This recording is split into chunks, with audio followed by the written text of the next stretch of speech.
E aí, meu povo, sejam bem-vindos a mais um vídeo.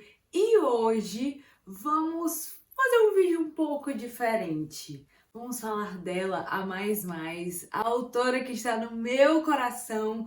E que sim, mais um vídeo falando dela, porque ela merece. Jane Austen. Gente, quanto mais eu leio e descubro sobre a vida dela, eu acho tão legal. Eu acho que ela é uma das escritoras que eu mais gosto de descobrir e saber mais da vida dela e dos bastidores. Inclusive porque tem histórias primorosas, muito boas, e é exatamente sobre isso que é o vídeo. Eu quero compartilhar com vocês os babados da Jane, curiosidades, coisas que aconteceram durante a carreira dela e a vida dela, e que valem sim a pena ser registradas e mencionadas, e eu resolvi dedicar um vídeo a isso. E eu sei como todo mundo gosta, né? O povo é curioso, o povo gosta dessas coisas assim, eu acho que vocês vão gostar também. Então tem algumas coisas que a gente pode aprender com a vida e os babados, digamos assim, que a Jane Austen viveu.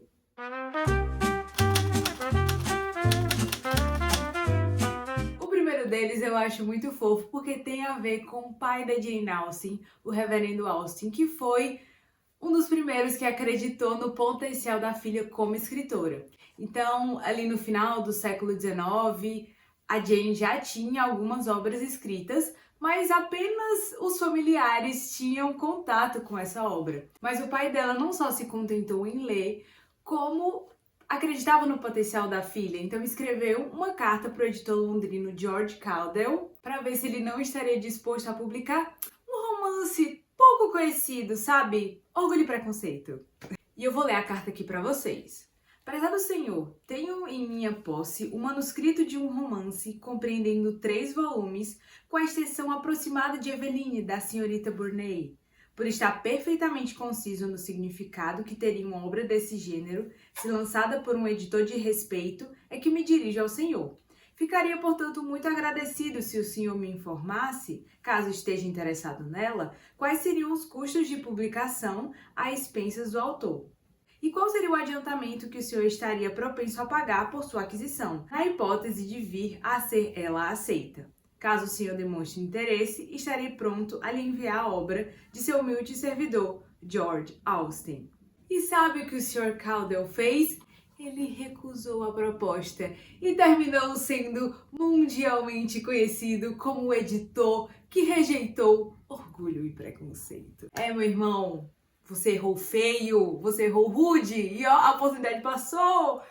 E ele não publicou Orgulho e Preconceito. Meu Deus, eu fico imaginando como esse homem depois ficou. Ai, uma pena, uma pena. E essa, infelizmente, não foi a última decepção com editores que a Jane Austen sofreu. Então, para o nosso segundo babado, a nossa segunda curiosidade, a obra que está no centro da cena é Susan, que viria a ser a Abadia de Northanger. Aqui, a personalidade da vez era um criado do seu irmão Henry, que escreveu a alguns editores londrinos oferecendo esse manuscrito, e que, para surpresa geral da família, foi aceito para ser publicado, só que por modestas 10 libras.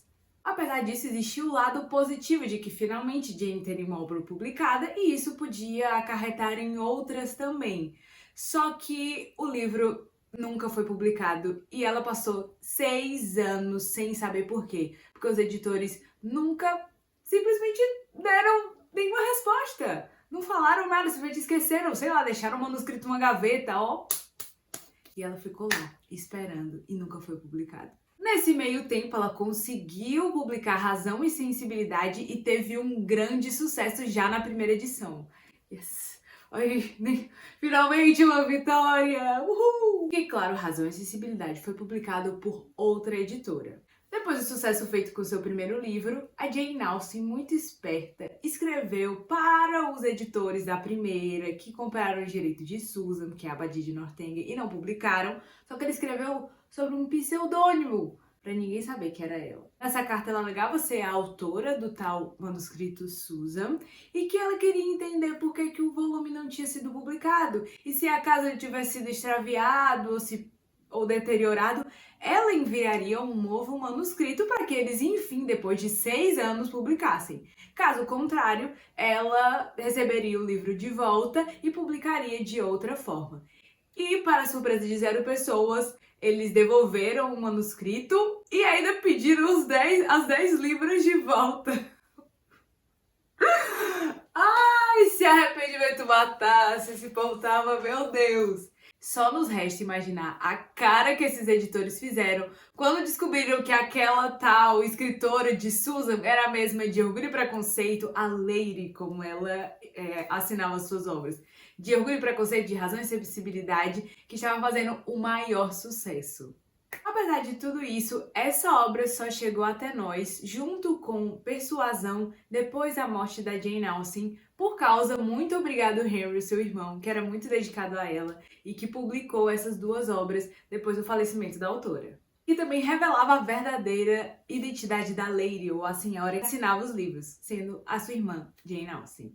O terceiro babado, e esse para escritores é um deleite, eu acho incrível que a Jane Austen simplesmente escolheu escrever uma protagonista chata. Isso mesmo, uma personagem chata de propósito. Gente, eu amo essa mulher.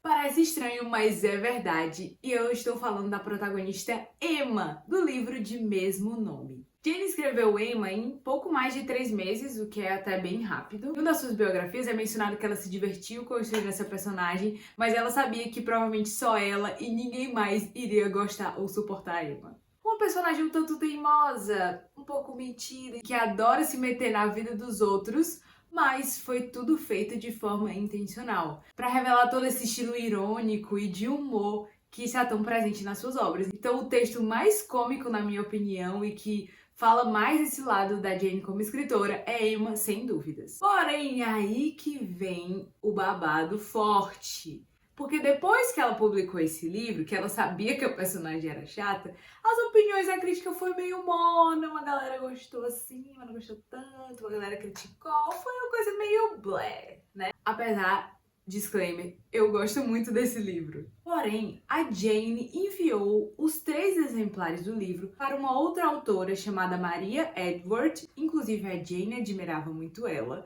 só que acho que não foi muito recíproco. Porque em uma carta ao seu parente, a Maria conta que Emma para ela não tinha história alguma, que ela não tinha conseguido passar do primeiro volume e que era só um bando de histórias e, sabe, confusões feitas por esse furor casamenteiro da personagem. Ela recebeu os 3 volumes e não passou do primeiro, meu Deus! Ela ganhou os livros da Jane. Ai, gente, ai... Porém, nem todos os leitores pensavam assim, inclusive temos um leitor muito famoso que é o Sir Walter Scott, escritor de Ivanhoe, que conseguiu entender o brilhantismo dessa obra da Jane. Ele foi um dos poucos que entendeu o brilho da escrita da Jane Austen, que justamente vem desses acontecimentos aparentemente desimportantes, do cotidiano, dos personagens comuns. Ali que ela revela a originalidade da escrita dela, do estilo e, convenhamos, fazer uma história memorável de algo comum tem muito valor. A quarta polêmica envolvendo a vida da Jane está associada justamente a esse livro da Emma. Porque na época o príncipe regente, o futuro rei George IV, era fã das obras da Jane Austen, só que o sentimento não era recíproco. A Jane desprezava ele, não gostava de como ele se comportava, achava que ele tinha uma vida muito libertina, traía a esposa, então ela não queria ele como fã. Só que infelizmente é difícil ignorar, né, a família real da Inglaterra. Então ela foi gentilmente convidada a dedicar o livro Emma para ele. O que, a muito contragosto, ela acabou fazendo.